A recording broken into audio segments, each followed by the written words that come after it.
Halo, assalamualaikum warahmatullahi wabarakatuh. Hari ini kita akan belajar kembali tentang categorical encoding serta tentang pemahaman label encoding dan one hot encoding.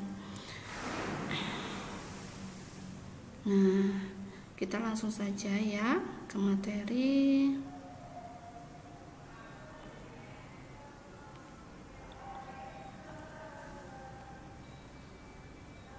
Oke, saya langsung ya ke presentasi mode.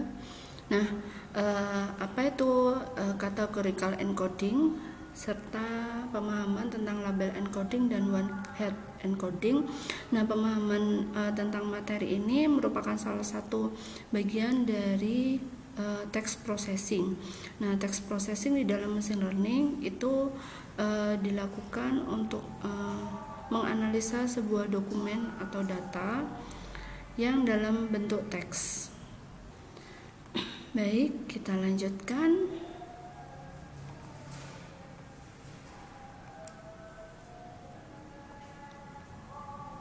Nah, apa itu categorical encoding? Categorical encoding adalah sebuah proses konversi nilai kategorikal menjadi nilai numerikal. Terdapat banyak jenis categorical encoding dan dua diantaranya adalah label encoding dan one hot encoding. Nah, bagi teman-teman yang ingin teori lebih lanjut bisa membaca di halaman Wikipedia, nanti linknya akan saya sertakan. Gitu ya. Jadi di sini one hot merupakan salah satu digital circuit dan di dalam machine learning.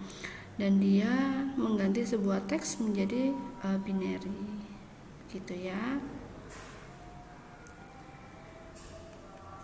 Oke, di sini label encoding. Pada label encoding, setiap kategori pada suatu feature akan diurutkan secara alfabet dan direpresentasikan dengan sebuah nilai dalam bentuk integer. Nah, berikut ini merupakan contoh dari dataset. Nah, sebelumnya kita lakukan import dulu ya, import pandas spd. Kemudian kita deklarasikan data frame menjadi df sama dengan pd.dataframe dalam kurung kurawal country, age, dan salary.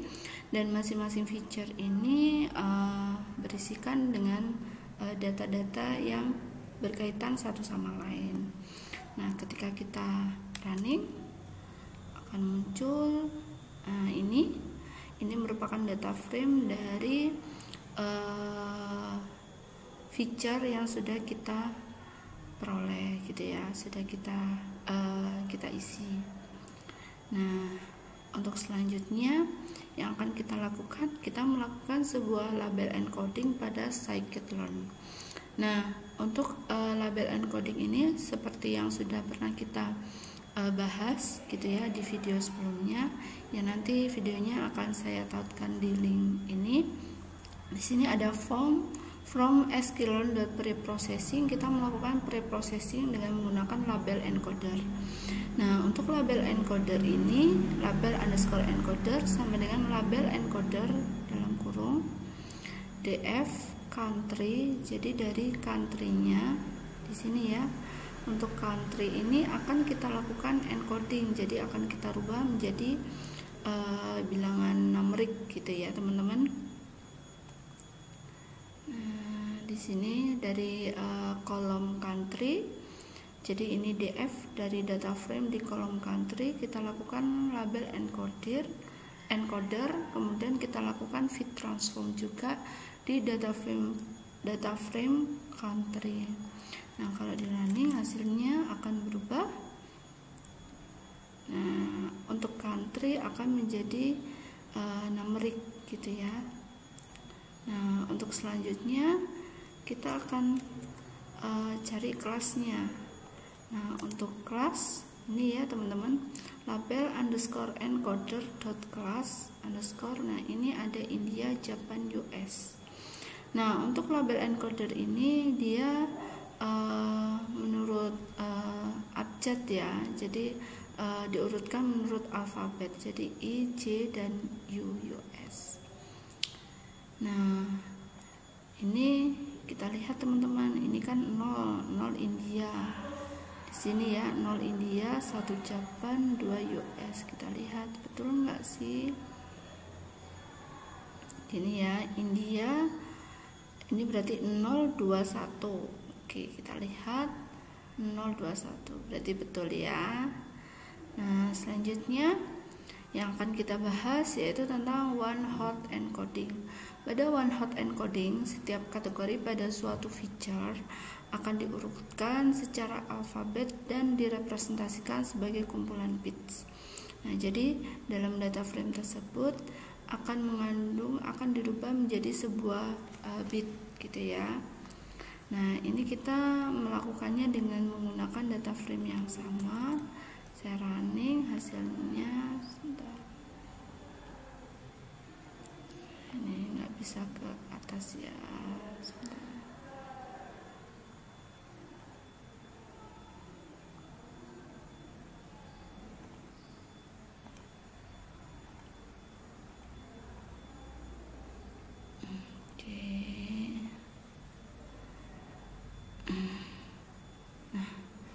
Jadinya seperti ini. Ini ada country, age, dan salary. Nah, untuk selanjutnya yang akan kita lakukan one hot encoding pada scikit-learning. Nah, ini kita akan melakukan reshape, jadi merubah datanya menjadi bentuk array. Jadi dari data country ini akan kita rubah menjadi dalam bentuk array seperti ini. Ada India, US, Japan, US, dan Japan. Nah, setelah itu yang akan kita lakukan yaitu ini from sklearn.preprocessing import one hot encoder, dan ini untuk variabelnya one hot encoder sama dengan one hot encoder dalam kurung, x nya tadi one hot encoder fit transform dari X to array. Jadi setelah kita lakukan fit transform, kita rubah menjadi dalam bentuk array. Nah, bentuknya seperti ini ya teman-teman. Nah, kenapa kok ini menjadi 3 bagian? Karena ini kelasnya ada 3 gitu ya. Jadi ada India, ada US, dan Japan. Sehingga di sini dia menjadi 3 gitu.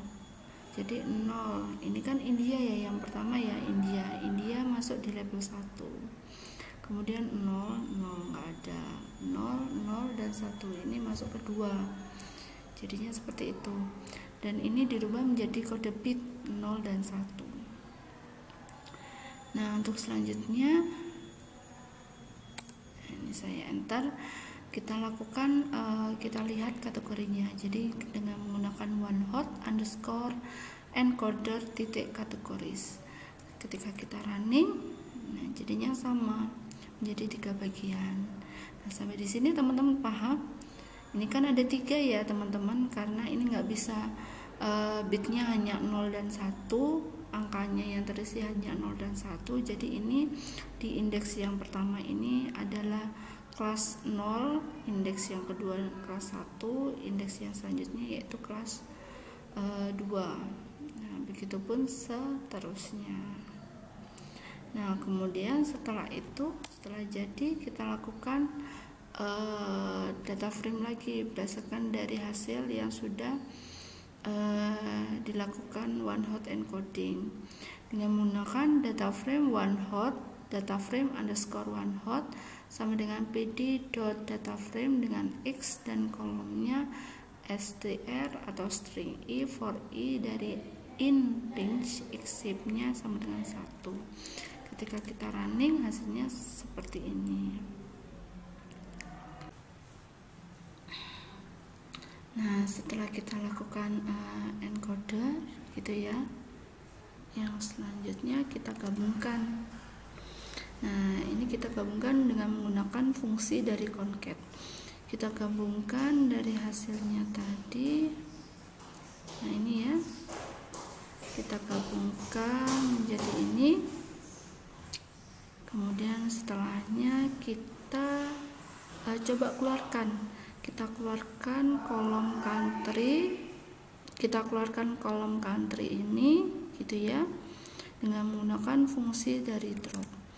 Nah, akhirnya kolom country-nya sudah keluar. Nah, ini yang perlu teman-teman ketahui, label encoding gitu ya. Kita akan menerapkan one hot encoding apabila nilai kategorikal adalah nominal, bersifat nominal. Jumlah kategori yang ada tidak terlalu banyak. Sedangkan ketika kapan kita menerapkan label encoding gitu ya, apabila nilai kategorikal adalah nilai ordinal dan jumlah kategori yang relatif banyak.